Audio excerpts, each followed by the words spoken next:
Oh, Ali Marzulli is our guest. He's an author, researcher, lecturer, radio talk show host, TV talk show host. What doesn't he do? I'm not sure.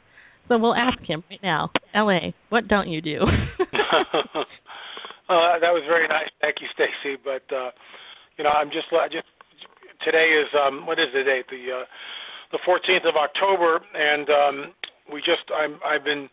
there's basically been a news blackout on the Iraq War with ISIL. And, literally pretty much of a news blackout. You really got to dig for it. And I just found this one. Iraq's army has collapsed. This is about 2 or 3 hours ago. And there's reportedly one base remaining in Anbar Province under Iraqi control. This is the game changer. This is the huge game changer in the Middle East that, unfortunately, American public is being focused on Ebola, which I truly believe is nothing more than a classic wag the dog move by the powers that be here to distract everyone. If Iraq goes down, if ISIL, and that is their name, by the way, not IS or ISIS. The original name is ISIL, which is the Islamic State of Iraq, Syria, or Syria, Iraq, and the Levant. And the Levant, of course, includes Israel. And Jerusalem is the prize. And with them taking the Anbar province, what's next? Baghdad? And if Baghdad falls, it's an incredible game changer in the region. Huge game changer, because the oil reserves. What happens to the hundreds of thousands of people? Already upwards of 130,000 people have left certain parts of the Anbar province. We're looking at some real nasty stuff here. And as I blogged this morning, lamarzulli.wordpress.com, POTUS, President of the United States, Obama sends 3,000 to 4,000 troops to Liberia for the Ebola thing. It's classic wag the dog. Those troops should have been stationed into Iraq to hold Baghdad. They're allowing it to fall. For reasons that I don't know yet. But I believe we are looking at the nascent beginnings of World War III, and, of course, this is very alarming. But, that's where we are, October 14th, 2014.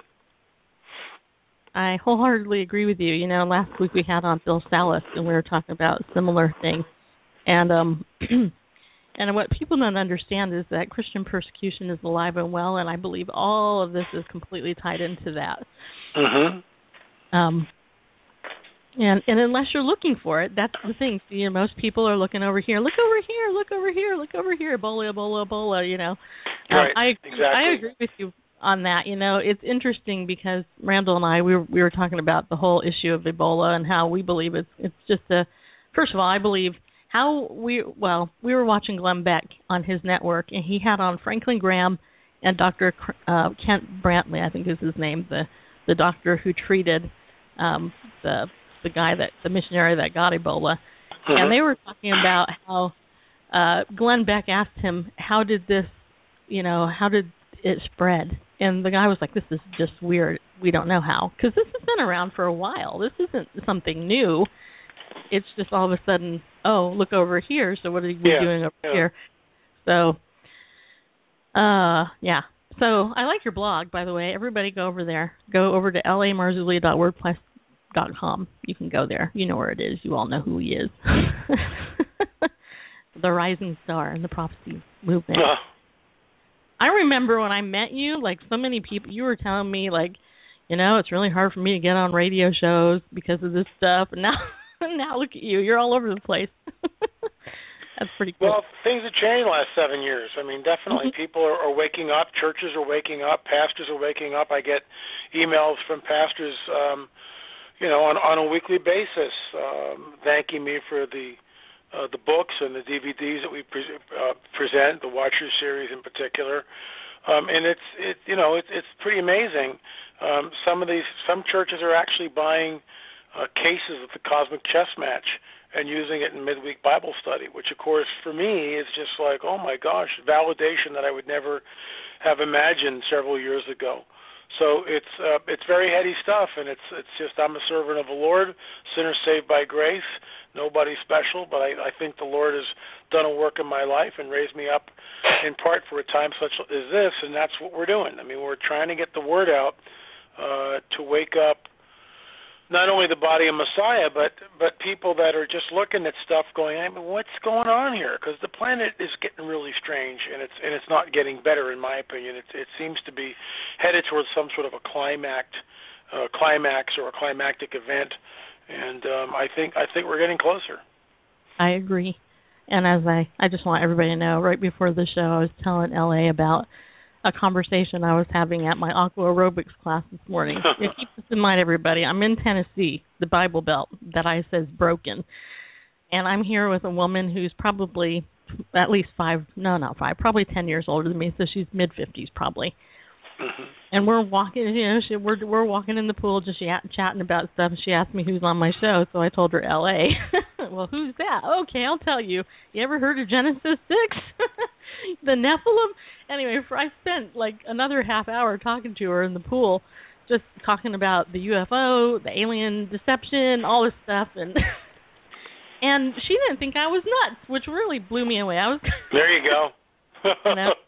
But tell us, if just in the event there is somebody new who doesn't know who you are, and sometimes that happens, can give people a little bit about your theological background, because I want people to understand you're not some nutcase that's, theologically off, even though there are certain people in the church who seem to think you are. And they always will. And the reason for that is a lot of people that look at what I talk about, and other authors like Chuck Missler, Tom Horn, and others, Gary Stearman, and I'm in pretty good company with that list. They don't have a supernatural worldview. In other words, they try to explain the events in the Bible as somehow, this happened thousands of years ago. These things really aren't happening now, and who's to say what really happened? I remember the Jesus group a number of years back with their little black jelly beans or whatever, saying, well, he really said this or he really didn't say that, and these things really didn't happen in the Bible. Remember, we're the people of the book. We're the people as Christians, born-again evangelical Christians, that believe in talking donkeys, floating axe heads, men that walk on water, the virgin birth, staffs that turn into snakes, walls that tumble to the ground when people shout, wine that's turned into water, men that are swallowed by great fish and then regurgitated several days later, men that are raised from the dead. I mean, the list goes on and on and on. All those things, of course, are supernatural events. And we read about from Paul in 2 Thessalonians that admonishes us that the fallen one, Satan, will come with all signs and lying wonders. Well, why would it be there? And what does that mean, all signs and lying wonders? And if that's true, and we follow that with things that men will think from fear from what is coming on the earth, unless those days no flesh would survive, what the heck does that mean? And I believe these are Jesus' words and Paul's words warning us of the last days, of what we should expect in the end of days. And of course, that begs the question, are we in the end of days? And that's a 3-hour argument for some people. A lot of people will say, no, we're not. Other people say, yes, we are. I'm in the camp of the latter. I believe that, yes, we are in the latter days, end times, and things are only going to get worse. And that's what we see, in my opinion. I can go around the world this morning, 7.2 earthquake in Honduras, followed by a 6.1 up in the Kermadec Islands up in Alaska. Look at the fish and animal death that happened on a global level. Look at the bizarre climate changes that are happening on a global level. The California droughts, which is a record drought, which is could be a 500-year drought if we don't get water this year. It's impacting everything. It's certainly going to impact the food prices, which is what we see. Look at the trillion-dollar debt, the trillions of dollars that the United States is in debt. Then look at BRICS, Brazil, Russia, India, China, and South Africa. The BRICS nations were trying to get out of the petrodollar and create a new currency for the world. That's game-changing. Look at the wars and rumors of wars that Jesus warned us will be a sign that will herald his return. And we look at the Middle East and we see the absolute insanity that's going on there. Today, the Brits voted that they're going to recognize Palestine as a state. Well, isn't that interesting? Palestine already has a state, and it's called Jordan. 75% of the people that live in Jordan are Palestinians. And we know that Hamas and Hezbollah Hamas now is in the Gaza Strip. When the Israelis gave the Gaza Strip over, as they were leaving, as they were withdrawing, the whole land for peace nonsense, the mortar fire, the rocket fire. Hamas started the last war, and Israel responded. And they're penalized because Israel has invested in bomb shelters every 20 yards, and Hezbollah did not. Or Hamas did not. Israel invested in the Iron Dome, which intercepted thousands of rockets. If they had not done that, the body count would have been in the tens of thousands. My business partner and co-producer of the Watcher series, Richard Shaw, just returned from filming a Torah Codes, which will come out right before Christmas this year. And he saw the Hamas rockets. He was there, and he knows that if you live in Tel Aviv, you've got 30 seconds from when the air raid sirens sound until you move into a shelter. You got 30 seconds.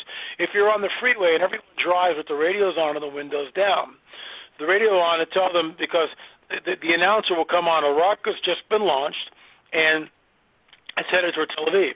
So if you're on the freeway going to Tel Aviv, you immediately pull your car over quickly by the guardrail, get out and lay down on the ground between your car and the guardrail. And Israelis are trained to do this. Every house in Israel has a safe room. This is how they live.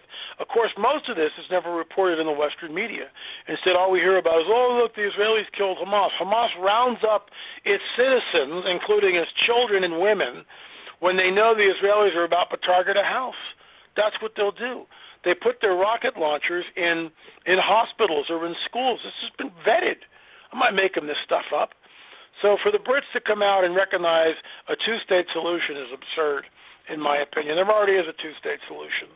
And all the Palestinians want is to go back to the pre-67 war lines, and if they do that, Israel becomes indefensible, and Hezbollah in the north, Hamas in the south, and who knows, ISIL in the east now will make an attack against that nation and try to push it back into the sea. But we know from Scripture that will never happen. So the bottom line is this. All of these things that Jesus warned us about and Paul admonishes us to look for are, in my opinion, happening now. So my theology is based on a biblical worldview. I'm a born-again, Spirit-filled Christian. I believe in the words of prophecy, which are in the Bible, and I think that we're living in the times where we're actually seeing those prophetic utterances come to pass. I agree. And, the thing about Israel that I find interesting, Randall and I, we went there in 2007, and we had the opportunity to go to the house of a mayor, the mayor's house, him and his wife. And it was interesting because the tour guide that we had, we went on a very unusual tour. It wasn't like, your typical go to Israel tour and stay there for 2 weeks. This one was it was actually a tour that was attached to a conference on sex trafficking, if you can believe that. Ooh. Some people had actually gone to the conference to learn about sex trafficking in Israel, and the after tour was with Kay Arthur. She did one day from Precepts Ministries, but then the other 4 days were people that you wouldn't probably know because they had that more Jewish ministries. And so we were taken into not only the mayor's house, but we met with one of the victims of the cafe bomber that had taken place. We talked to that guy, and we met a Messianic rabbi who wasn't saying he was because he was trying to stay kind of clandestine, under the radar. And this was very interesting because it was very clear from the scripture. It was very clear from the scripture that he was a believer, but that was very weird. That just happened. My phone just rang and it answered itself. That is weird. Anyway, it was just interesting because we got to meet all these people we wouldn't have got to meet otherwise. And when we were on the bus driver carried a big, huge, what was it, AK-47, or I don't know what these weapons are, but a big rifle. AK-47, sure. And but the thing that we left with was, it wasn't like, I didn't get the Holy Land experience where I was like, oh my gosh, I'm here in Israel, yay, and all that. What I came away with was the fact that everybody in that nation has been terrorized and has somebody that they have lost. And so the Christians are trying to, witness to the Jewish people there, and we had some very interesting conversations. So, yeah, I want people to know, hey, go travel to Israel. It's safer than what the media will let you know. I think I got to text this person. I think I know who it is calling me. But yeah, right on about the last days of Stacy's distracted. The audio engineer will step in. The writer of Hebrews opens up, and in the first verse, in these last days, God has spoken by His Son. Sure. And the writer recognized the last days then, with the initiation of the new covenant, then certainly we're many more days hence, from that time. So, if this isn't the latter part of the last days, then I don't know. Well, I agree. I just think things are heating up. Place to watch, of course, is the Middle East. But in the midst of that, there's other supernatural occurrences, which of course I keep track of, specifically talking about the whole UFO phenomena. But yeah, I mean that's what we're seeing in some cases, record numbers of UFOs being sighted. And of course, in my opinion, these are not extraterrestrials, as the best-selling, I think they're in the 7th season Ancient Alien series continues to talk about. No, this is something. These are interdimensional beings. Jacques Vallée, J. Alec Hynek stated that this phenomena appeared more like interdimensional than it does extraterrestrial. That's what I believe. And I believe that they're engaged in a breeding program which mirrors and mimics what we see in Genesis 6. Jesus himself warns us it'll be like the days of Noah when he returns. And I think the correct position of interpretation of that is to go back and look at Genesis 6. And it's talking, this is what's so important about Genesis 6. Unless we understand who it is that's there, who the sons of God are, who the daughters of men are, we're lost when we get to Matthew 24 or Mark 13, Luke 21, addresses which talk about what it will be like when he returns. He's pointing back to the days of Noah. And what differentiates the days of Noah is the open presence of the fallen angelic host cohabiting, having sex with the women on the earth and creating this hybrid race known as the Nephilim. And that begs the question, are we seeing something like that happen today? And the short answer to that is, yeah, we are. With the abduction phenomenon, look, in Watcher 7 and in Watchers 8, by the way, Watcher 7 won the best UFO picture at the UFO Congress in Phoenix, and also won the People's Choice Awards at the same conference, which for us is a huge honor. And the trophy was presented by George Norrie. So that film won an award. And the reason for that is because we're on the cutting edge, and I mean that we are out there. We're out there on the front lines, actually doing the interviews, going places, going to labs, looking at real things. And that's why it was that movie, 7 and 8, Watchers 7, Watchers 8, of Secrecy, are, in my opinion, unprecedented. In Watchers 7, there was a man whom we'll call Bill, who wanted to remain anonymous, and of course we held his confidence in that regard. And Bill claimed he had an implant. And, those of you who are out there, implants, come on, Marzulli, you're making this stuff up, blah, blah, blah. In fact, the skeptics were trying to tell us that there are no such thing as implants. It's all in the person's head. Well, since these movies have come out, and we have documented this exhaustively, the critics have grown suddenly very quiet. And there's a reason for it, because we're actually in the lab doing hardcore evidence, and they're not doing anything. So we took Bill. L.A. Marzulli, who is talking about a whole bunch of stuff, and can't wait to hear what else he's got to say. Lynn, welcome back. Thank you. Well, this is really interesting, and I think your listeners will find it interesting. In Watcher 7, we interviewed this man called Bill, and Bill claimed to have had an implant. Well, okay, that's so calling me crazy.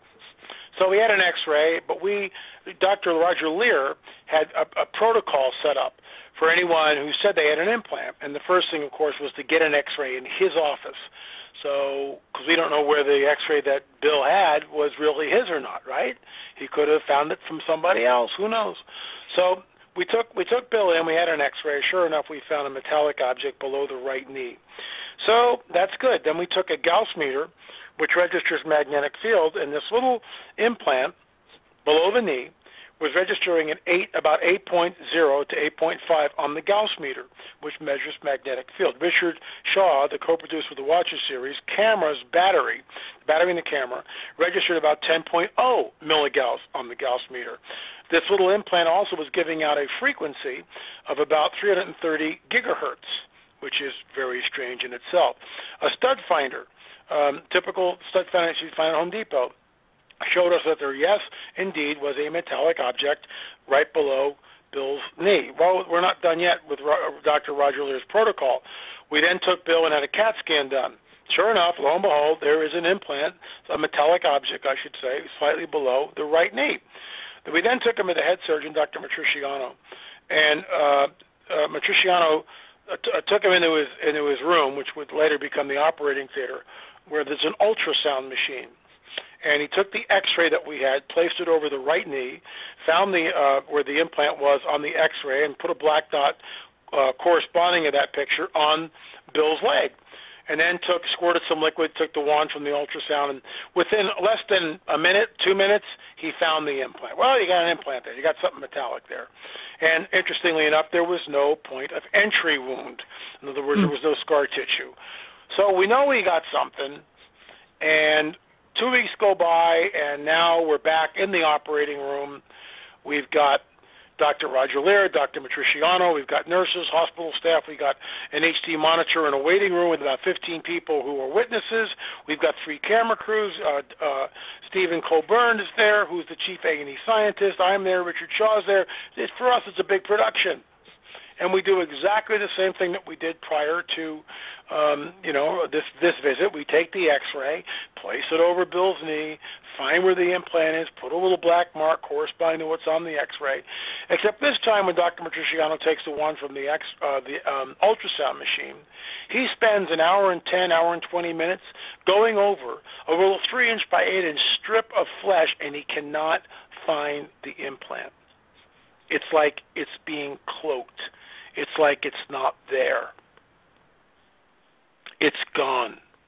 The Gauss meter is showing flat out 0.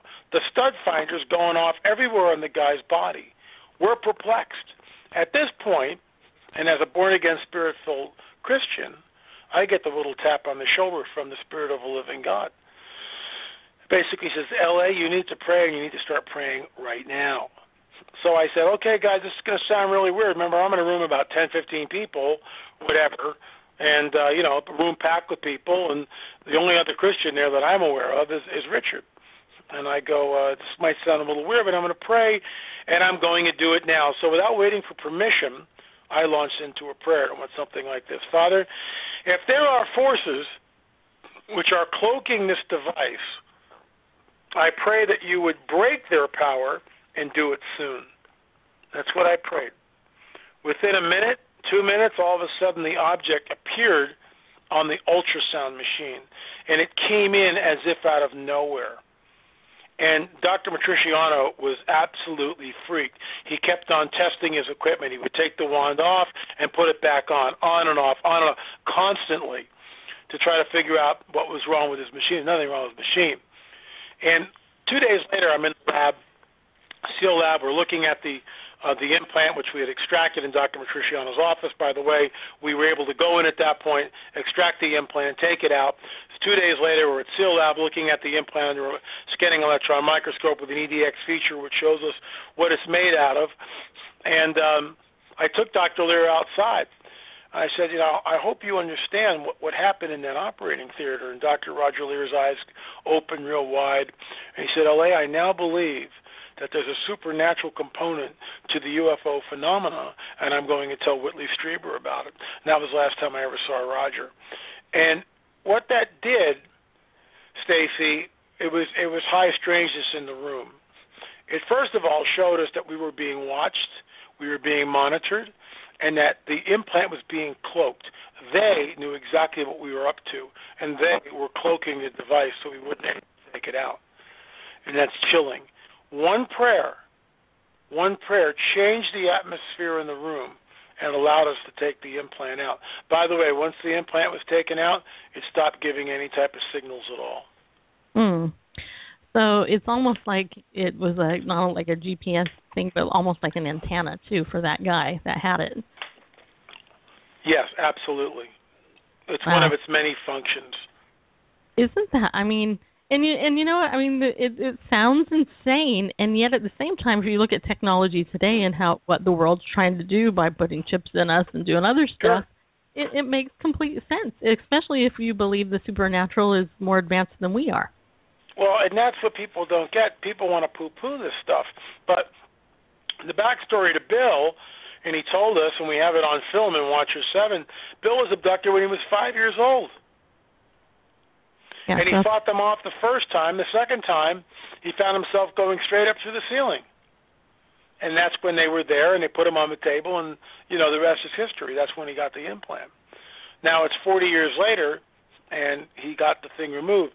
By the way, since the removal, which was this year, I think in January 4th, I think it was the 4th this year. That's when we took it out. Since then, he's lost 20 pounds. He no longer has the headaches that he had. So isn't that interesting? It is interesting. And it also tells you something. I mean, absolutely. That's pretty amazing.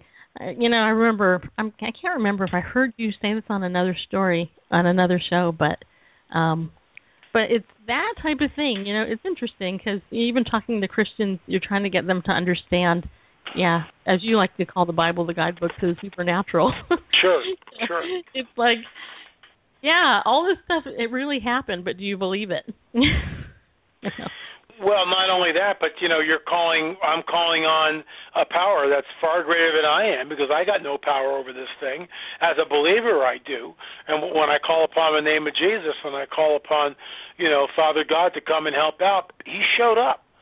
And the atmosphere changed in that room, and that implant appeared on the monitor. The way it comes up, Richard's got it on film. Really bizarre. It's not the way the ultrasound machine should work. Yeah, that's very interesting. So I know there's so many things we can talk about, but one of the things I want to talk about, too, is your newest book that's coming out, On the Trail of the Nephilim, which you actually posted some pictures and some other things on there, on your website, because you discovered some stuff over at Catalina Island. Isn't that right? Is that right? Yeah, you're breaking up a little bit. I'm not sure it's your phone or my phone, but what we found on Catalina Island, and this is Volume 2, On the Trail Volume 2, which will come out in about 3 or 4 weeks. Frankly, I'd love to come back on your show again and talk about it. But the backstory to the Catalina Island deal is this, that there's a man by the name of Jim Watson who wrote a book called Mysterious Catalina. And Jim and I, conversed, and he gave me his book, and one thing led to another. And, I read it, and in that is a section about this archaeologist, right, and I use the term extremely loosely, who was employed by the High Museum, later to be swallowed up by the Smithsonian, who was out in the 1920s and early 30s, employed by the High Museum to do primitive archaeological digs out in the Catalina Island chain and see what he found. And according to Glidden and Earth, some really large guys. Well, all that's well and good. What's interesting is that John Borgino found a cache of records in the basement, or the attic rather, where the museum is located in Catalina. John Borgino was the curator. He's no longer in that position, and he realized that, oh my gosh, he had found the lost Glidden records. And this is what I heard about when I got there. The records had been sanitized. What I mean by that is this: that they had all been, everything was cataloged, organized, everything like that. And there were also pictures missing that were there when John originally found the cache of records. Isn't that interesting? But I was able to find 4 pictures, which showed me that something else was going on than the typical party line.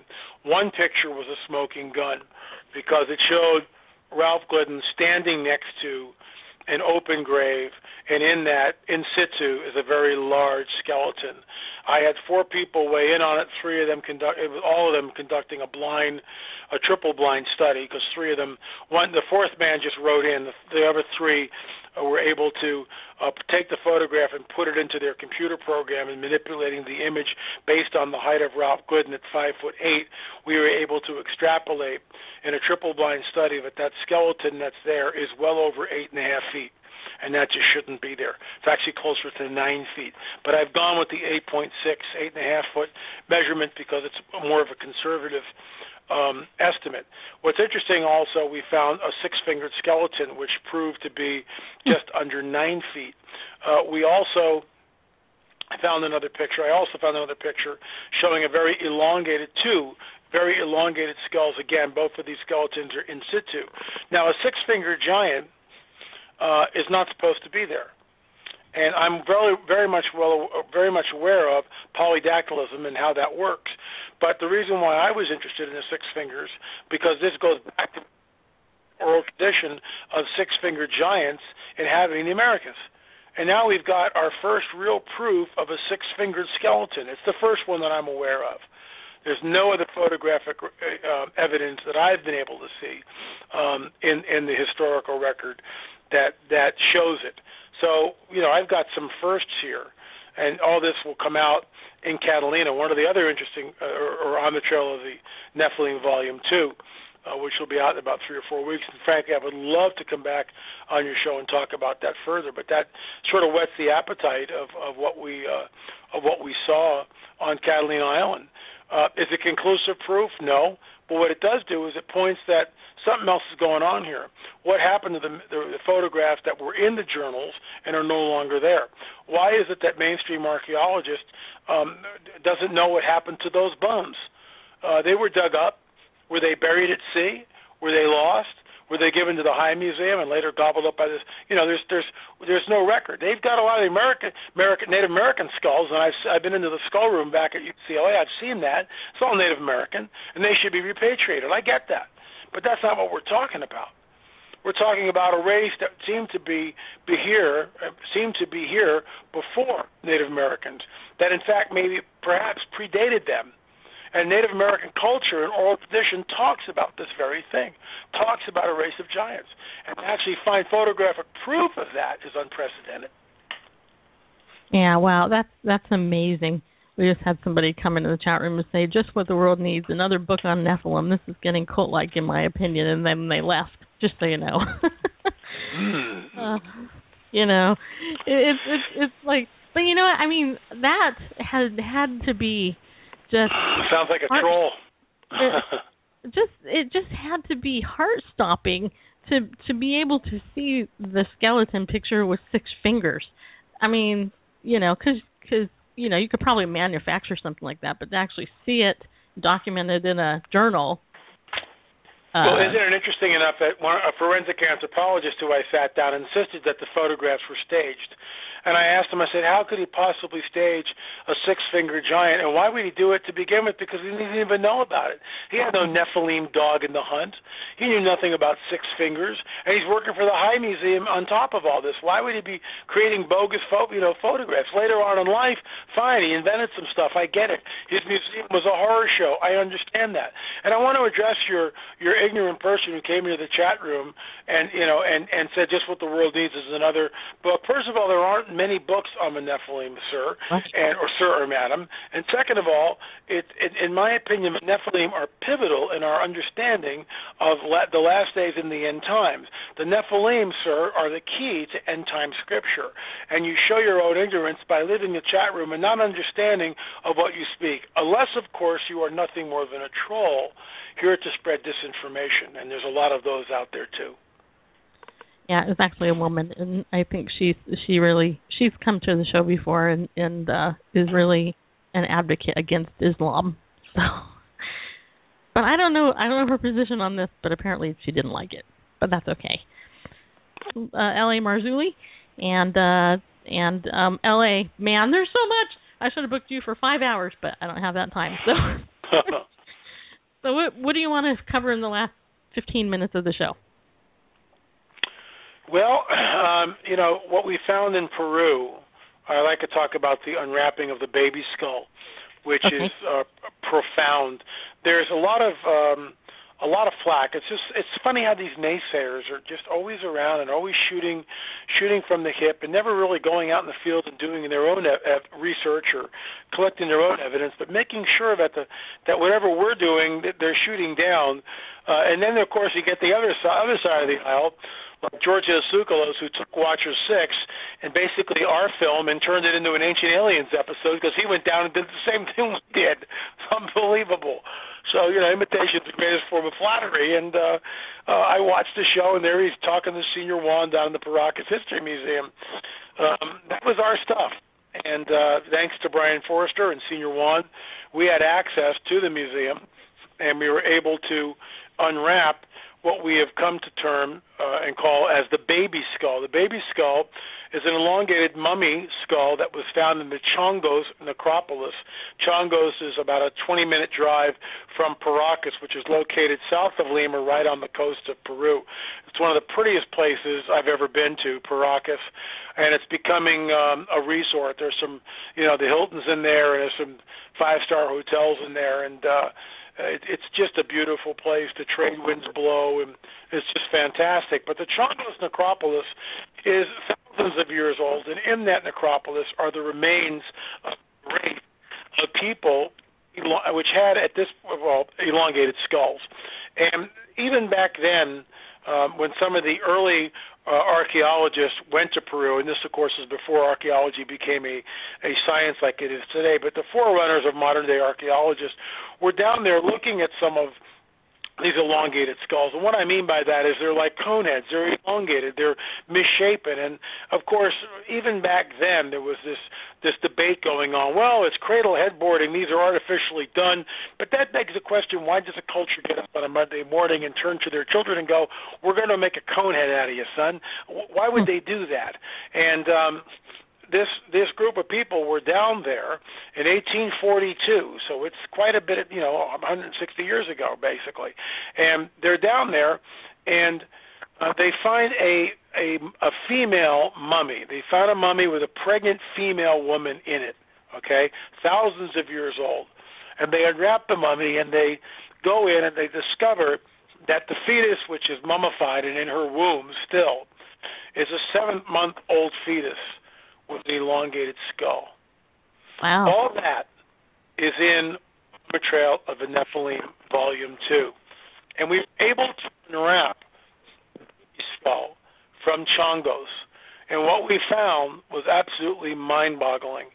It was a very elongated skull, and it had strawberry blonde hair.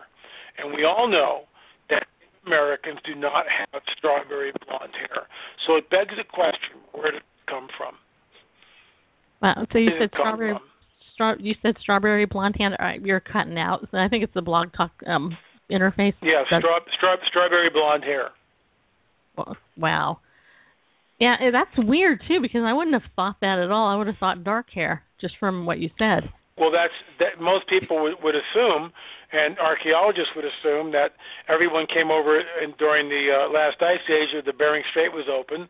The Beringian land bridge is what it's called in archaeological circles, and all these people came over, and they're all Asian. They all have black hair, and that's not so. This is very fine hair with strawberry blonde found on that mummy. And what we believe, my hypothesis that I'm working on both in Amatrel Volume 1 and, of course, Volume 2, is that during a diaspora, this is what's so important about the Nephilim, okay? When Joshua and Caleb go into the Promised Land and begin to destroy the inhabitants, which, by the way, were all Nephilim tribes, we believe that there was a diaspora. These Nephilim tribes began to flee the area. Some fled northward into Europe and into the States. Others sailed out the Mediterranean, wound up in the Gulf of Mexico, and disseminated that way. Others went across the Pacific, perhaps settled in Peru. That's what we believe. And if that's true, that's our hypothesis. If that's true, then we should find evidence that points to that. Guess what? We are. All over. That's why we're on the trail. The 9-footers that we find in Catalina, the baby with the strawberry blonde hair. And by the way, we're not even sure how old that fetus that we unwrapped or that baby skull that we unwrapped really was. A dentist, by the dentition, placed it between 18 and 24 months. But here's the deal. The fetus from 1842 had teeth. And we all know that fetuses do not, babies that are still inside the mother's womb have no teeth. Right. So it's quite a conundrum. Have they done any testing on the DNA of the hair? Is that possible? Well, we have not been able to do any real DNA testing. We have not. And we're in the process of procuring to do that. We've got 3 archaeologists, one in Peru, one in Oviedo, Spain, the other one in the United States, and then a second archaeologist in the States that are all sort of working on procuring the proper permits to get DNA samples out of Peru so we can test them legally. 4 years ago, Lloyd Pye, the late Lloyd Pye, took samples for DNA testing from the Paracas History Museum.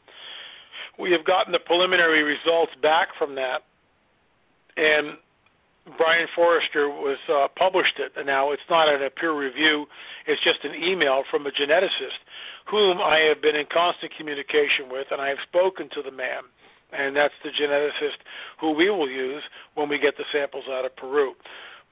His email is in On the Trail of a Nephilim Volume 2, and he states that certain mitochondrial sequences or certain sequences found in the mitochondrial DNA are not anything found in the database, anything, and they're not Neanderthal or Denisovans. They are completely different than anything we've ever seen before. And again, while that's preliminary, it points in the direction of our hypothesis that if these are Nephilim, and the Nephilim, by the way, are the byproduct of the unholy union between the women of earth and the fallen angelic host of heaven, if that's the case, then we should see perhaps some sort of DNA anomaly, which is exactly what we're seeing. Now, these are preliminary tests. And, the big uproar was not about the evidence. Oh, they obtained the evidence illegally, blah, blah, blah. They took these things out. Oh, my gosh. Okay, mea culpa, mea culpa. I wasn't involved in that, okay? Our team wasn't involved, and we are trying to get proper, testing. But the bottom line is, why hasn't anyone done this? Why hasn't anyone done this? And the fact is that these skulls are sold on the black market for about $1,000 a piece. Wow. So we just, Lloyd Pye took some small bone samples out. That's all he did. And it's like everyone's yelling and screaming about this, but no one's looking at the evidence. It's just, the emperor's got no clothes on, in my opinion. And it's the fact that people are focused on that. Instead of focusing on, oh, my gosh, you've got to be kidding me, elements in the mitochondrial DNA which do not match anything in the data banks, that's unprecedented. Yeah. That's unprecedented, and that's why we went back a second and third time. I've been down there 3 times. I've been to Chongos multiple occasions. I've handled the skulls. I've looked at them. And, now Brian Forrester forwarded me that journal from 1842. Is it conclusive? No. Where's the skull? More than likely in the Julio Teo Museum in Lima. That's where I'm going to bet it is. But if we could find that skull that the 1842 journal talks about, that would be groundbreaking.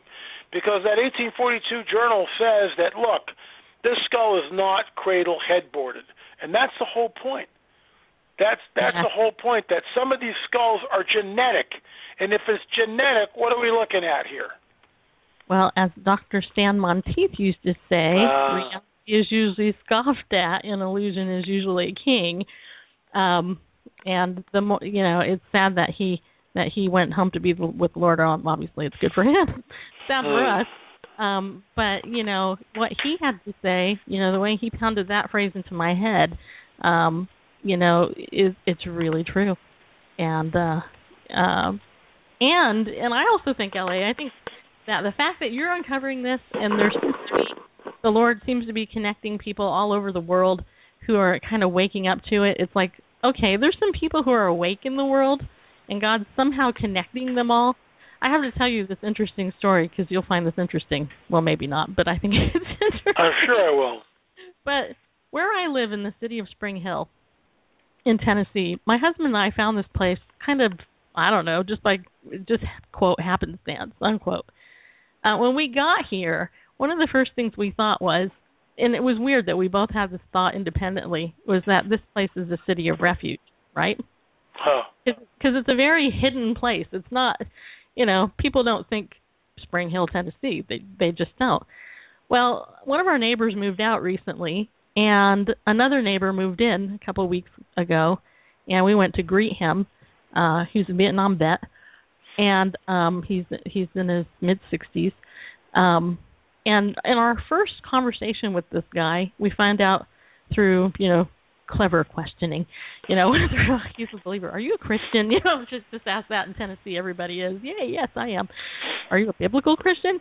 But anyway, let me just say, through talking, basically, we end up in this discussion about UFOs and stuff with this guy, right? He was telling us about Vietnam and all this other stuff.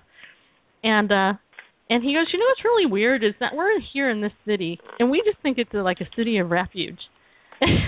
and we were talking about the state of the church and all this stuff, and it was just weird. It was just very weird.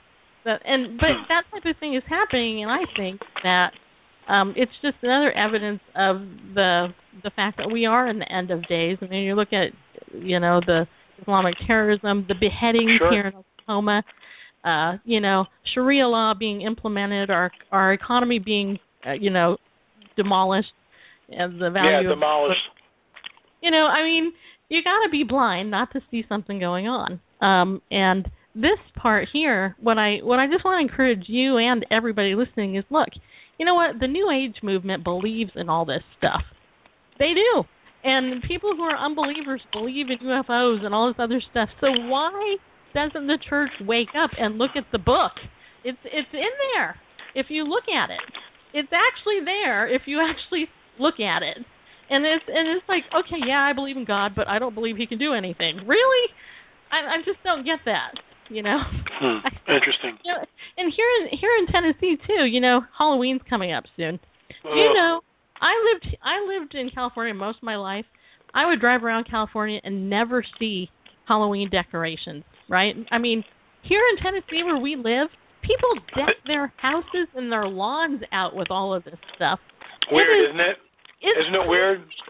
It's in the Bible Belt. It's creepy. I'm thinking, oh my gosh. It's bizarre. What's wrong with you people? Wacky. I don't know. Randall, you have a thought? I have lots of thoughts, but Stacey, you mentioned that the New Agers see the same stuff. Of course, well, I wouldn't say Nephilim or anything like that, but they're looking for the arrival of the age of Aquarius and the Enlightenment, and they're primed for signs and lying wonders. But yeah, it's good to know that the Lord is basically opening the eyes of some people to see the reality of what's going down. Unless if it were possible, the Scripture says even the elect would be deceived. But I don't think it's possible. Those that are truly His are seeing what's coming down the road. That's a good thought. Very good. Good thought. Glad you shared. Thank you for calling and sharing. All right. Okay, well, we got about 3 minutes, L.A. I mean, I can extend the show, but, 3 minutes. Sum it up. Well, look, there's stuff going on, and we just barely touched the surface, but go to my website, lamarzulli.net. Just see what's there. I mean, the books and the DVDs that we sell really are made to inform people to what's going on. I mean, when you avail yourself of these products, it's an education.